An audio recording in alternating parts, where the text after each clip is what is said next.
দর্শক, বর্তমান সরকারের সময় এখনো 2 দিন যখন হাতে বাকি, 2 দিন আগেই বলা যায় যে আরো 2 দিন আগে অর্থাৎ ইলেকশনের পর দিন থেকেই নানা রকমের আলোচনা চলছে, নানা রকমের সমালোচনা চলছে। বর্তমান সরকারের প্রধান উপদেষ্টা থেকে শুরু করে উপদেষ্টাদের এবং এই সরকারের বিভিন্ন দায়িত্বে যারা রয়েছেন তাদের বিরুদ্ধে নানা রকমের লেখালেখি চলছে। এরই মাঝে প্রধান উপদেষ্টার একজন বিশেষ সহকারী তিনি দেশ ছেড়ে পালিয়েছেন, এরকম সমালোচনা হচ্ছে। তিনি বলছেন তিনি ছুটি নিয়ে গেছেন, রিটার্ন টিকিট কেটে গেছেন, কিন্তু অভিযোগ করা হচ্ছে তিনি পালিয়ে গেছেন।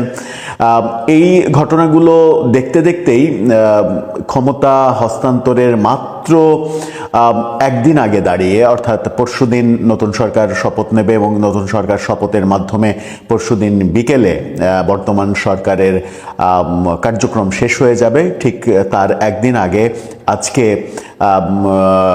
রাজধানী ঢাকায় প্রধান উপদেষ্টা প্রফেসর ইউনূসের কুশপুত্তলিকা দাহ করা হলো।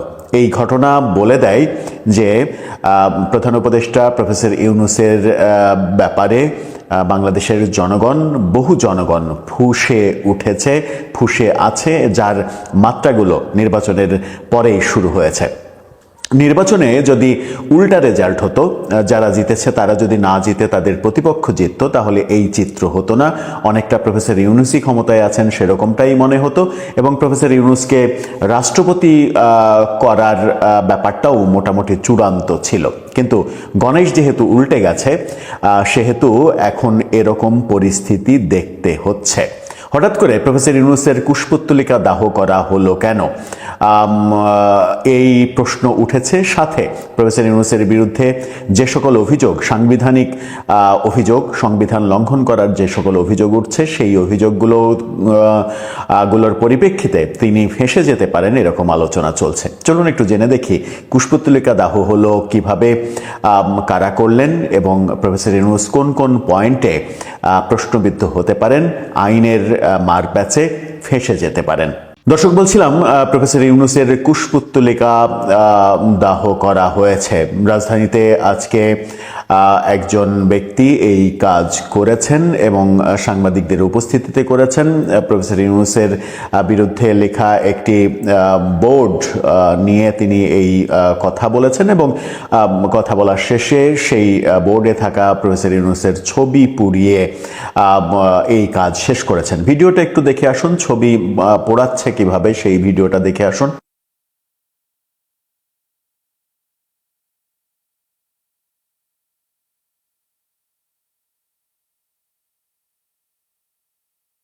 এই যে ঘটনা ঘটলো, এটা খুবই খারাপ একটা ঘটনা ঘটলো, খুবই খারাপ একটা দৃষ্টান্ত তৈরি হলো।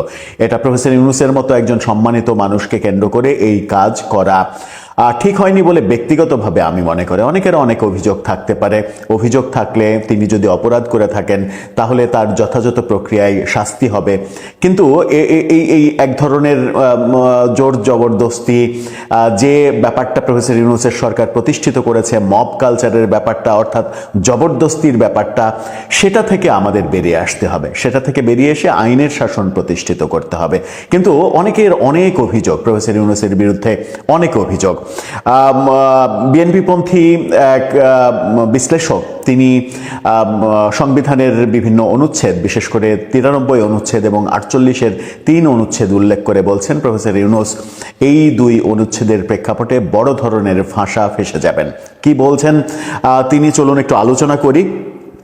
93 অনুচ্ছেদ যেটা বলছে সেটা হচ্ছে যে মহামান্য রাষ্ট্রপতি অধ্যাদেশ দিতে পারবেন, যে কোনো একটা প্রয়োজন হলে, সংকটের জন্ম হলে রাষ্ট্রপতি অধ্যাদেশ দিতে পারবেন। আবার 48-এর 3 অনুচ্ছেদ বলছে প্রধান বিচারপতি এবং প্রধানমন্ত্রী নিয়োগ ছাড়া বাংলাদেশের রাষ্ট্রপতি সংবিধান অনুযায়ী একা কোনো সিদ্ধান্ত নিতে পারবেন না। অর্থাৎ একমাত্র 2টা জায়গায় তিনি প্রধানমন্ত্রী কিংবা প্রধান উপদেষ্টার কথাতে কাজ করবেন না, নিজের ইচ্ছায় কাজ করবেন। সেটা হচ্ছে প্রধানমন্ত্রী নিয়োগ করবেন এবং প্রধান উপদেষ্টা নিয়োগ করবেন। প্রধানমন্ত্রী নিয়োগ অবশ্য ভোটের মাধ্যমে হয়, সেখানে তো আর কিছু করার নেই। প্রধান উপদেষ্টা নিয়োগের পুরোপুরি স্বাধীনতা তার রয়েছে।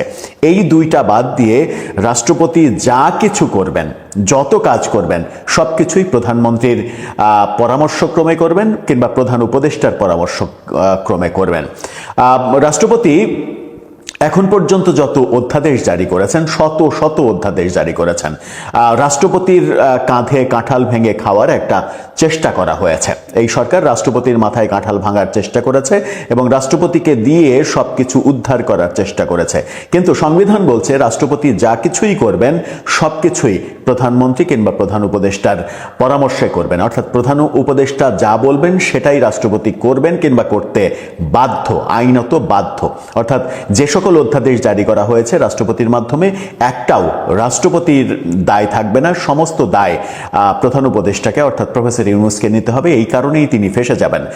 কি কি দায় নিতে হবে? একটা হচ্ছে যে জুলাই সনদ বাস্তবায়নের অধ্যাদেশ যেটা জারি করেছেন, জুলাই সনদকে সংবিধানের উপরে স্থান দেওয়া সহ জুলাই সনদে যা কিছু আছে এটাকে আইনি ভিত্তি দিয়েছেন রাষ্ট্রপতি অধ্যাদেশের মাধ্যমে, যেটা একেবারেই সংবিধান পরিপন্থী, আইন পরিপন্থী, তেমনটা বলছেন এই বিএনপির বিশ্লেষক। আবার বলছেন যে তিনি যে গণভোটের অধ্যাদেশ দিয়েছেন, গণভোট সংবিধানে নেই, যে ব্যাপারটা সংবিধানে নেই সেই ব্যাপারটা তাকে দিয়ে অধ্যাদেশ দেওয়ানো হয়েছে এবং প্রধান উপদেষ্টা এই কাজটা করেছেন।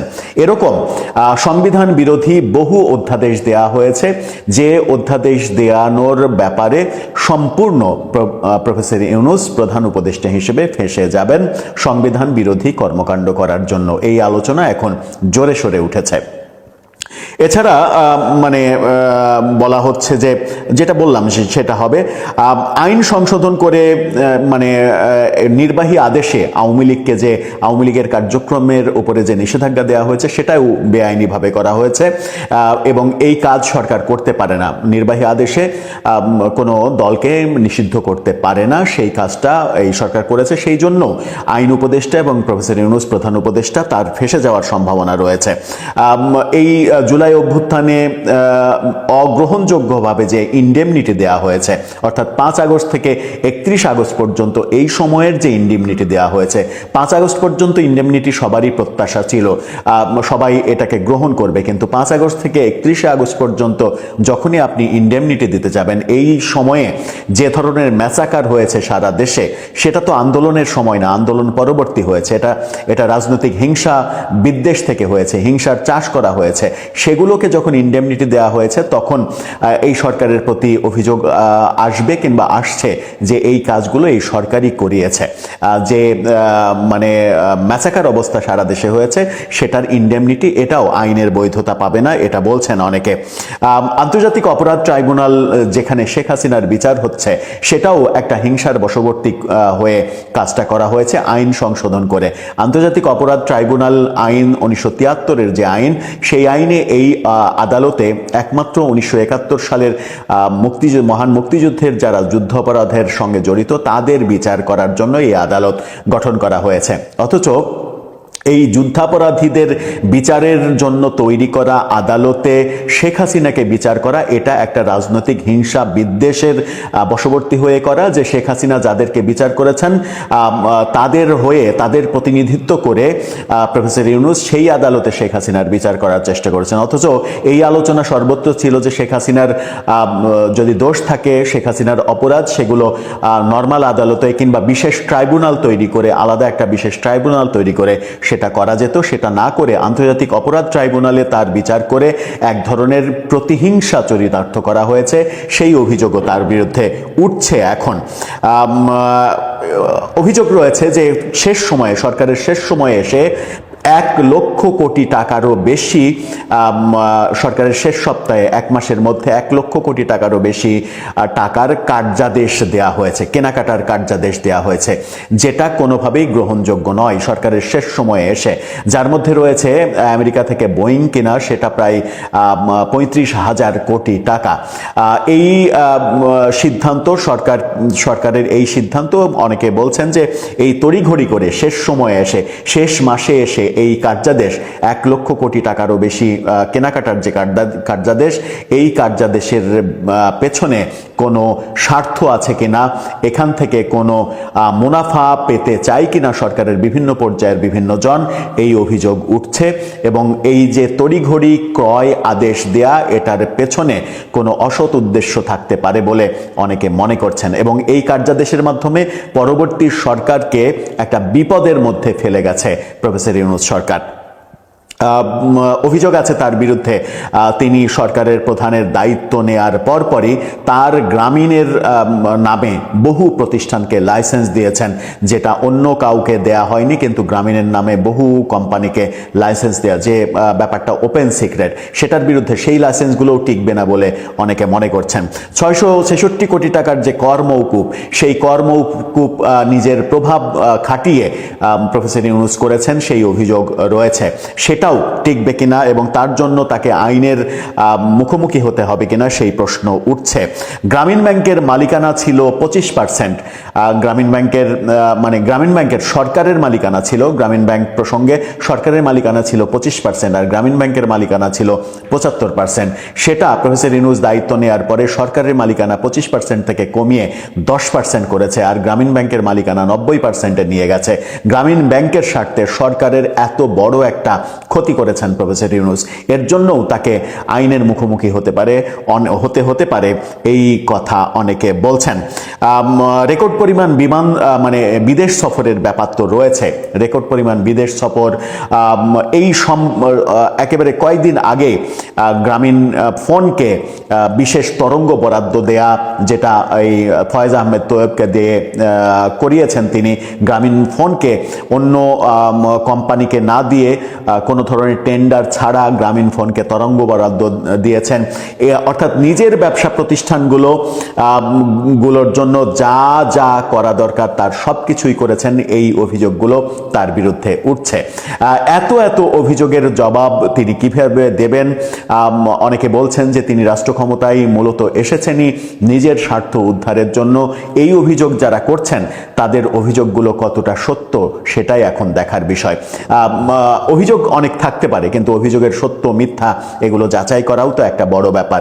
যদিও তার বিরুদ্ধে যে মোটা দাগের অভিযোগগুলো রয়েছে সেগুলো বোধহয় যাচাই বাছাই করার নতুন কোনো প্রয়োজন নেই, কারণ সেগুলো একেবারে ওপেন সিক্রেট। আমরা সবাই জানি ও তার নামে যে মামলা ছিল সেই মামলা প্রভাব কাটিয়ে সরকার সেই মামলাগুলো তুলে নিয়েছে, এটাও একটা বড় ব্যাপার। তিনি আদালতে ফেস করেননি, আদালত ফেস করতে তিনি ভয় পেয়েছেন, ভয় পাওয়ার কারণে সরকার সেই মামলাগুলো তুলে নিয়েছে।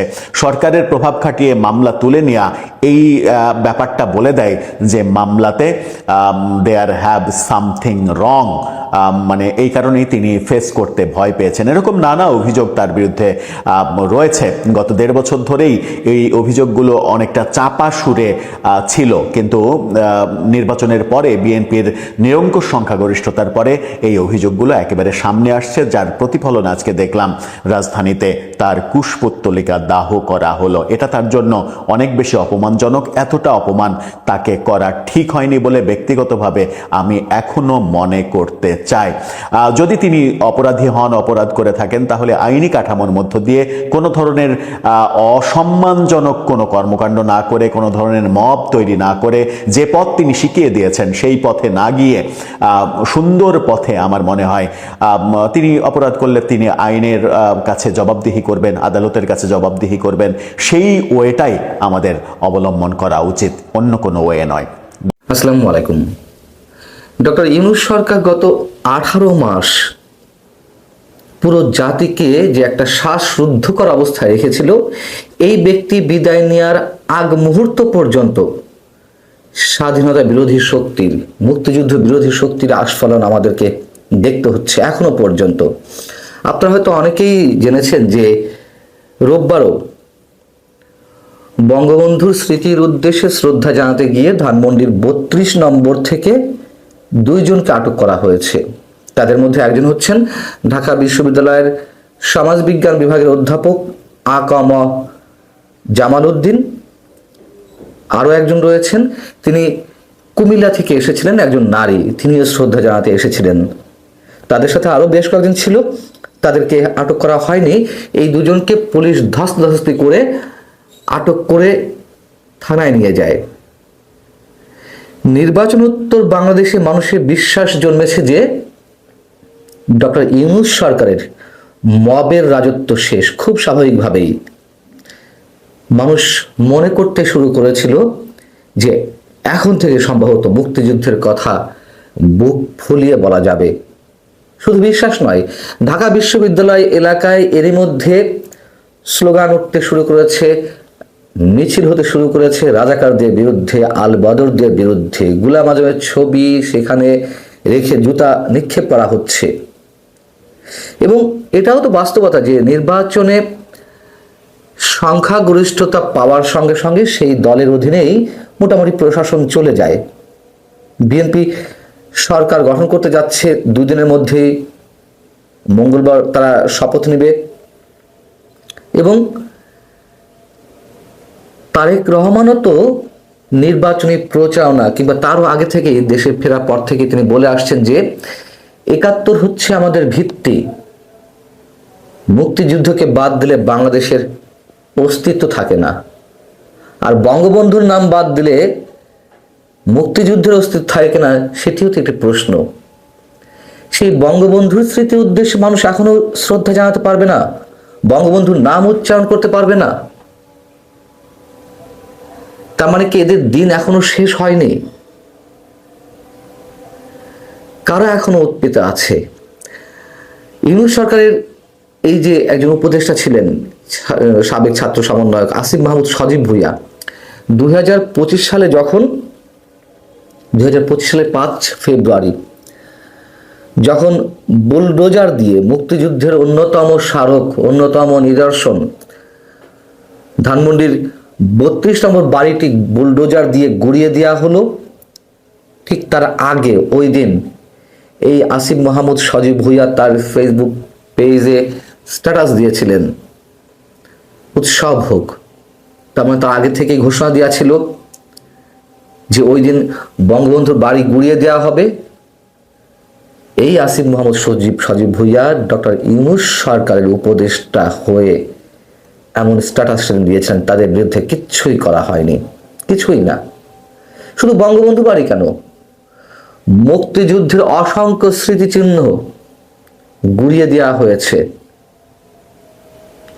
এই সেদিনও যেদিন গণভবনে কথিত জাদুঘর করা হচ্ছে, আমি অবশ্যই কথিত বলছি এই কারণে যেখানে মুক্তিযুদ্ধের স্মৃতি চিহ্নগুলো গুড়িয়ে দেওয়া হয়, মুক্তিযুদ্ধের স্মৃতি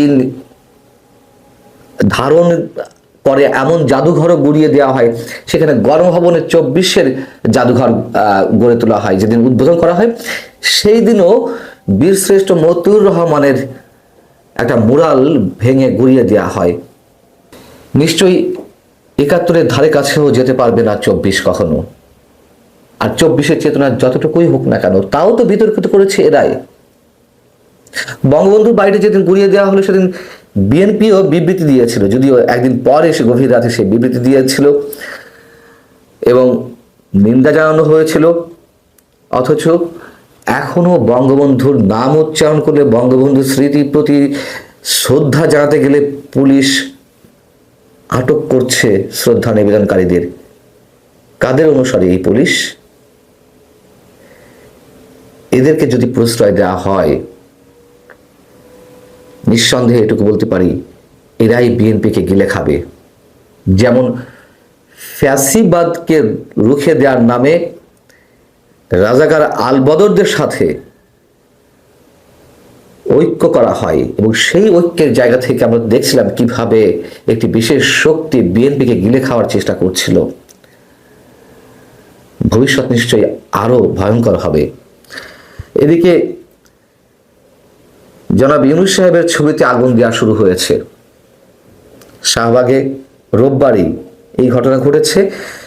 ডক্টর ইউনূস এবং তার উপদেষ্টাদের কারো কারো বিরুদ্ধে যে দুর্নীতির ভয়ঙ্কর সব অভিযোগ উঠেছে, তাদের গ্রেপ্তারের দাবি উঠেছে। শুধু দুর্নীতি নয়, সংবিধান লঙ্ঘন করেছে একের পর এক এই সরকার, এই সরকারের অনুসারীরা। দেশের স্বাধীনতার সার্বভৌমত্ব হুমকির মুখে পড়ে এমন সব চুক্তি করেছে বিভিন্ন বিদেশি কোম্পানির সঙ্গে এই ইউনূস সরকার। এবং মুক্তিযুদ্ধের ইতিহাস উল্টে পাল্টে দেওয়া শুরু করেছিল। যতটুকু পেরেছে একেবারে শেষ করে দেওয়ার চেষ্টা করেছে। শিশুদের পাঠ্য পুস্তক পর্যন্ত পরিবর্তন করা হয়েছে, জঘন্যভাবে মিথ্যাচার করা হয়েছে। এই আসিফ মাহমুদ রায় আমাদের সংবিধানকে ছুঁড়ে ফেলতে চেয়েছিলেন, সংবিধানের কবর রচনা দিতে চেয়েছিলেন, অথচ তারা এখনো বীর দর্পে ঘোরাফেরা করে এই বাংলাদেশে। অনেকে বলছেন যে শুধু দুর্নীতির বিরুদ্ধে মামলায় নয়, এদের বিরুদ্ধে রাষ্ট্রদ্রোহিতা মামলা করতে হবে। বিএনপি নতুন দিনের সূচনার অঙ্গীকার করে এই নির্বাচনেতে সংখ্যাগরিষ্ঠতা পেয়েছে, 2/3 সংখ্যাগরিষ্ঠতা। অবশ্যই তাদের দিকে মানুষ তাকিয়ে আছে। এদেরকে নিশ্চয়ই ছাড় দিলে বিএনপি আবারও ভুল করবে, আবারও।